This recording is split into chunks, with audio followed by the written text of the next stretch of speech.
I never thought I'd be standing in small claims court at 8:30 on a Tuesday morning watching an HOA president's face turn 3 different shades of purple, but there I was sipping my iced coffee while Judge Harrison examined my property deed with the intensity of someone defusing a bomb.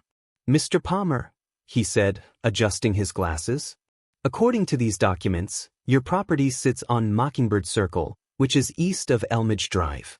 Is that correct?" "Yes, Your Honor," I replied calmly. He turned to the plaintiff, Rebecca Garrison, president of the Maple Heights HOA. Her perfectly styled blonde hair seemed to deflate slightly as he spoke. "Miss Garrison, the HOA charter you submitted clearly states that Maple Heights only includes properties west of Elmage Drive. So, let me ask you something. Is Mr. Palmer a member of your HOA?" Rebecca's mouth opened and closed like a fish gasping for air. "Well, he should be," she managed to squeak out. The judge's eyebrows rose so high they nearly disappeared into his receding hairline. "That's not what I asked. Is he currently a member?" "No, but then why the hell are we here?" Judge Harrison's gavel came down with a crack that made everyone in the courtroom jump. "Case dismissed with prejudice. Miss Garrison, you're fined $500 for filing a frivolous lawsuit. And I'm forwarding this entire matter to the county for investigation of potential HOA misconduct." Rebecca's face went from purple to white so fast I thought she might faint. 2 weeks later, the Maple Heights HOA was officially dissolved. But I'm getting ahead of myself. Let me tell you how this whole circus started.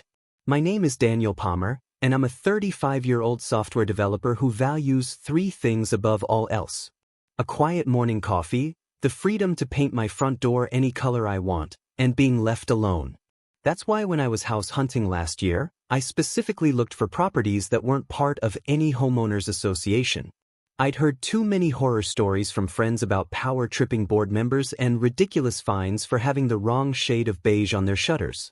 I found the perfect place on Mockingbird Circle, a charming little cul-de-sac with mature oak trees and neighbors who minded their own business. The real estate agent assured me multiple times that the property was not part of the Maple Heights HOA, which governed the newer development on the other side of Elmage Drive. I even had my lawyer verify it before closing. The freedom to install solar panels without getting approval from a committee of suburban dictators. Priceless. For the first 6 months, life was blissful. I painted my front door a cheerful turquoise, planted wildflowers instead of the standard Bermuda grass, and even put up a small weather vane shaped like a dragon on my garage. My neighbors thought it was quirky but harmless. Then Rebecca Garrison moved into Maple Heights and somehow got herself elected HOA president within 3 months. Rebecca was what you might call aggressively enthusiastic about neighborhood standards. She had the kind of energy that made you tired just watching her march around with her clipboard, measuring grass height and checking mailbox specifications. At first, her reign of terror was confined to the poor souls actually in the HOA. But then she noticed my house. It started with a letter, not just any letter, but a formal notice on Maple Heights HOA letterhead informing me that I was in violation of Sections 3, 2, 5, 7, and 8, 4 of the community bylaws. My crimes. The turquoise door was not an approved color. My dragon weather vane was deemed whimsical architectural elements inconsistent with neighborhood aesthetic standards. And my wildflower garden was classified as uncontrolled vegetation. I wrote back with a polite note explaining that I wasn't part of the HOA and attached a copy of my property survey showing I was outside their jurisdiction. I thought that would be the end of it. Oh, how naive I was. 2 days later, Rebecca showed up at my door at 7 in the morning, clipboard in hand and determination in her eyes. She wore a blazer with an HOA president pin that was so large it could probably be seen from space. "Mr. Palmer," she announced without preamble, "we need to discuss your integration into the Maple Heights community standards." I stood there in my pajamas, coffee mug in hand, trying to process what was happening. "I'm sorry, integration. I'm not part of your HOA." She waved her hand dismissively. "A mere technicality. You're part of our greater neighborhood ecosystem. Your nonconformity affects everyone's property values." My nonconformity? I couldn't help but laugh. "Lady, I have a blue door and some wildflowers. I'm not running a junkyard." Her lips pursed so tightly they practically disappeared. "That attitude is exactly why we need to bring you into compliance. I've prepared a voluntary membership form for you to sign." She thrust a packet of papers at me that must have been 50 pages thick. I glanced at the cover page and saw it included monthly dues of $175, a list of approved paint colors that were all varying shades of beige and gray, and a requirement to remove my dragon weather vane within 5 business days. "Yeah, that's not happening," I said, handing the packet back to her. "Have a nice day." I started to close the door, but she stuck her foot in the way. "Mr. Palmer, you're making a mistake. The HOA has ways of dealing with difficult neighbors." "Are you threatening me?" I asked, genuinely amazed at her audacity. "I'm simply informing you of potential consequences," she said with a smile that didn't reach her eyes. "We're a very close-knit community. It would be unfortunate if you found yourself isolated." After she left, I thought about calling the police, but decided against it. She hadn't technically done anything illegal, just incredibly annoying. I figured she'd give up once she realized I wasn't going to budge. Wrong again. Over the next month, Rebecca's campaign intensified. She sent me daily violation notices for increasingly ridiculous things. Apparently, my bird feeder was hung at an incorrect angle. My garden hose was coiled counterclockwise instead of clockwise, and my garbage cans were placed at the curb 3 minutes too early. Then came the petition. Rebecca went door to door in both Maple Heights and my area, collecting signatures to forcibly annex our section into the HOA. Most of my neighbors laughed her off, but she managed to get about a dozen signatures from people who either didn't understand what they were signing or just wanted her to go away. She presented this petition to me one evening with the smugness of someone who thought they'd already won. 60% of area residents support integration, she announced. I looked at the petition. "Rebecca, there are 12 signatures here. There are over 100 houses in this area. That's not even close to 60%. It's 60% of those surveyed," she countered. "You surveyed 20 people. Quality over quantity, Mr. Palmer." The whole thing would have been funny if it wasn't so exhausting. But Rebecca wasn't done yet. She started organizing what she called community improvement walks, which were really just excuses to stand on the public sidewalk in front of my house and loudly discuss my property's deficiencies with her followers. She filed complaints with the city about my wildflowers, claiming they were attracting dangerous bees. The city inspector who came out took one look at my garden, complimented me on supporting local pollinators, and left. She tried to get my dragon weather vane classified as a structure requiring a permit. The building department told her weather vanes were exempt. She even called animal control about my bird feeder, insisting it was creating a public health hazard. They suggested she find a hobby. I started documenting everything. Every letter, every visit, every ridiculous complaint. My neighbor, retired lawyer Tom Brennan, suggested I might have grounds for a harassment restraining order if she kept it up. But before I could pursue that option, Rebecca made her biggest mistake. One morning, I found a summons taped to my door. Rebecca had filed a lawsuit against me in small claims court on behalf of the Maple Heights HOA. She was suing me for $3,850 in accumulated fines and unpaid dues for violations of HOA bylaws. I couldn't believe it. She was actually trying to collect HOA fines from someone who wasn't in the HOA.